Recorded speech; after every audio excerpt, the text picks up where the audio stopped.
In this session, we're going to explore the postmodern corporation.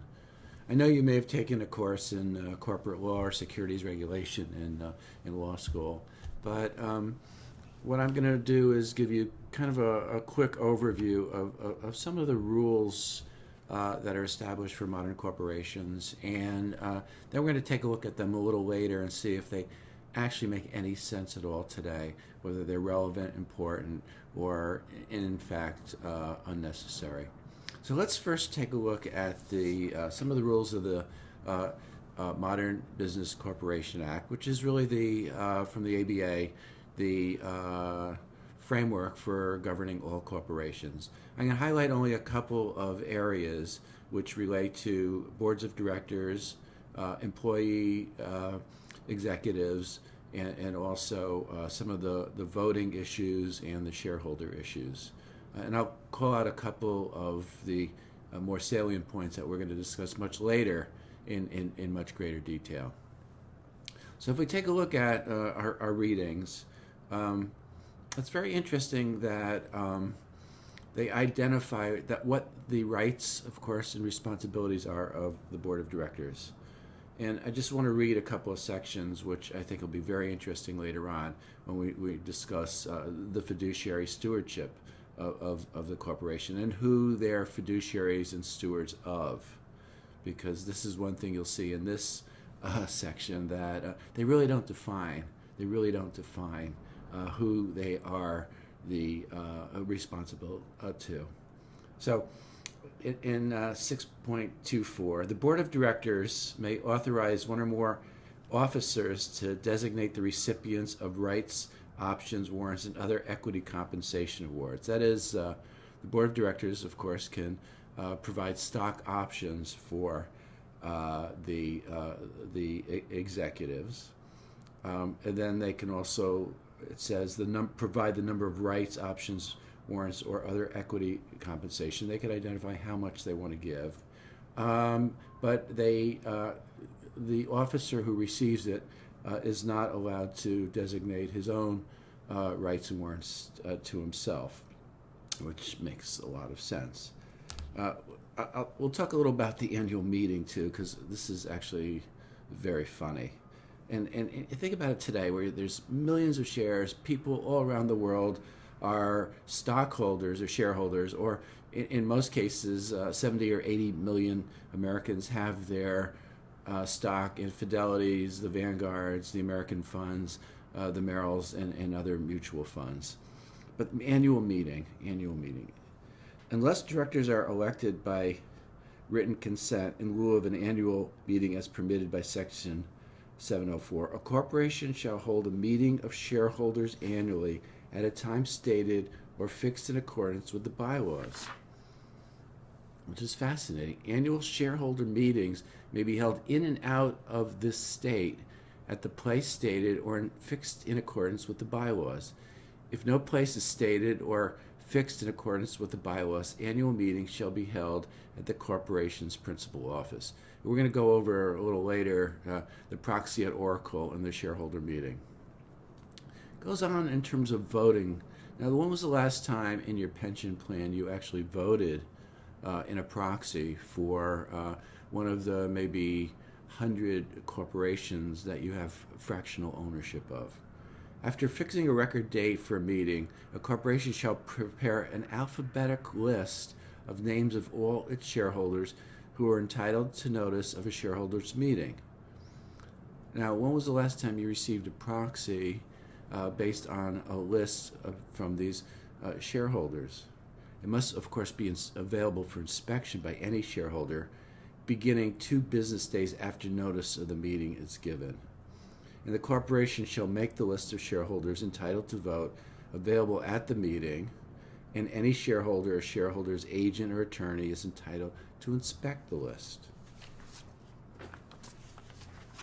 Tremendously interesting, because none of us who own shares or mutual funds ever go through this process. Now, let's talk about the board of directors, the requirements for and functions of the board of directors, 8.01. All corporate power shall be exercised by and under the authority of the board of directors of the corporation, and the business affairs, the affairs of the corporation, shall be managed by and under the direction and subject to the oversight of its board of directors. Now let's talk about the oversight responsibilities of the board of directors. Now remember, in most cases, boards of directors meet maybe 4 times a year. They're compensated for that. A lot of these folks have absolutely no understanding or knowledge of what this corporation is all about. Many of them have special titles and have, very notable, presence in population in America. They're some people are stars, some are other former CEOs of other companies. Some are heads of governments or 8 government agencies, but not necessarily know anything about the company itself. But in the case of a public corporation in 801, the board's oversight responsibility include business performance and plans, major risks to which the corporation is exposed, performance and compensation of senior officers, that's number 3, policies and practices to foster the corporation's compliance with law and ethical conduct, preparation of this is oversight responsibility, preparation of the corporation's financial statements, effectiveness of its internal controls. We're going to get back to internal controls later because it's never been shown that internal controls actually safeguard the assets of the corporation or actually have any value whatsoever in today's modern corporation. Adequate and timely information to directors arranging this. They work on the composition of the board and its committees, identify major risks to the corporations and others. What's very interesting, though, is it says that in the case of a public corporation, the oversight responsibility includes all these to the corporation, but it doesn't say who the stakeholders are of the corporation. And here's the standards of conduct. And let me ask you, if this is, when we go to fiduciary responsibility, is this the kind of responsibility that you would really want somebody to have, to be responsible for at the level and the depth that you'd want them to? Each member of the board of directors, when discharging the duties of a director, shall act in good faith, that's cool, in a manner the director reasonably believes to be in the best interests of the corporation. Notice, let me read this again. A manner a director believes to be in the best interest of the corporation never says who the stakeholders are of the corporation. What does it mean to really reasonably believe to be acting in the best interests of the corporation? Never really defined. The members of the board of directors or the committee of the board, when becoming informed in connection with their decision-making functions or devoting attention to their oversight function, shall discharge their duties with the care that a person in a like position would reasonably believe appropriate under similar circumstances. So would you ever put somebody in charge of your finances with the care that a person in a like position would reasonably believe appropriate under the best circumstances? I'm not sure you would want that person in managing your finances. And then this is another one, F. A director is entitled to rely in accordance with subsection D and E on one or more officers or employees of the corporation whom the director reasonably believes to be reliable and competent in the functions performed or the information, opinions, reports, or statements provided. That's fascinating because the CEO, many times of the board, is also the employee of the corporation. So basically, you're believing yourself as reliable and competent for the functions performed.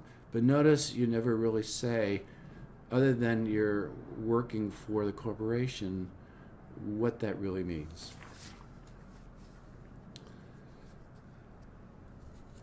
So let's talk a little then about the officers of the corporation. A corporation has the officers, this is 8.4, described by its bylaws or appointed by the board of directors in accordance with the bylaws. And what are these standards of conduct? Well, an officer, when performing in such capacity, has one, the duty to act in good faith with the care that a person in a like position would reasonably exercise under similar circumstances. We've heard that before. That's what the board is supposed to be doing. That's what the same person is doing as a officer. Or in a manner the officer reasonably believes to be in the best interest of the corporation. But they didn't really say what the stakeholders are of the corporation and what their best interests are. So you have this amorphous, you have this board of directors, and you have the officers acting in a capacity that they reasonably believe to be in the best interests of the corporation. And in fact, you'll see that what that really means in a lot of the corporations, they're basically what the officers and the board of directors are reasonably acting in the best interest of themselves. So let's go on to, so that is the Model Business Corporation Act. And if you notice, they don't talk about shareholder investors, they don't talk about employees, they don't talk about any supply chain issues, environmental issues, social issues, community issues. All they talk about is acting in the best interest of the corporation. Now, diary forward, let's take a look at the U.S. Securities Exchange Commission, the 33 and 34 acts. Admirably, these were critical acts of their time because it was mentioned that before the Depression hit, that in the 20s, a good 50% of the companies that were publicly traded were apparently bogus, and there were no audits done on them, and it was a freewheeling society of apparently a lot of fraudsters. Enter the 33 and 34 acts, and let's see what this mission is, and let's see what this mission has to do with corporations and the responsibility to the corporation. The mission of the Securities Acts, you have this in your handout, of 33 and 34, is to protect investors. Now, if you notice, the Model Business Corporation Act never talked about investors. Maintain fair, orderly, and efficient markets, facilitate capital formation. And they go on to say that the laws and rules that govern the securities industry in the United States derive from a simple and straightforward concept. All investors, whether large institutions or private individuals, should have access to basic facts about an investment prior to buying it, and so long as they hold it. The SEC oversees key participants in the securities world, including securities exchanges, securities, brokers and dealers, investment advisors, and mutual funds. And here we have to talk a little about mutual funds because the mutual fund industry is actually self-regulated, and it's rare that I've seen enforcement actions against mutual funds. Instead, I've seen a lot of enforcement actions against registered investment advisors that may hold other people's securities. But generally, I haven't seen enforcement actions literally over the last couple of years against mutual funds. But then here, the SEC is concerned primarily with promoting the disclosure of important market-related information, maintaining fair dealing, and protecting against fraud.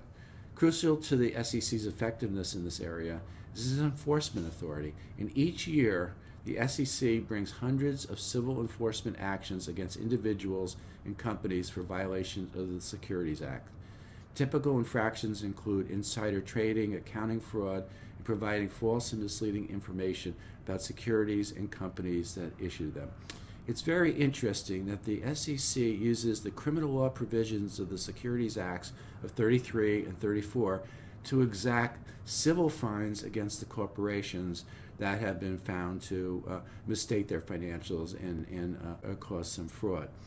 The really interesting thing here, though, is that the directors and officers of the corporation don't disgorge the money from their own pockets, except we'll see one that was forced to just recently. But 99% of the time, it's the corporation, that is, the shareholders, that actually bear the brunt of the penalty. So, in fact, the fraudster, who could be the CEO or the head of the board of directors or the president of the company, does bad deeds, he's not thrown in jail or she's not thrown in jail. But the corporation pays a fine, the financials are restated, the stock price goes down. There's some strong statistics to that effect. And the investors lose money. I'm not exactly sure this was the intention of the Securities Act. And clearly it doesn't square well with the Model Business Corporation Act.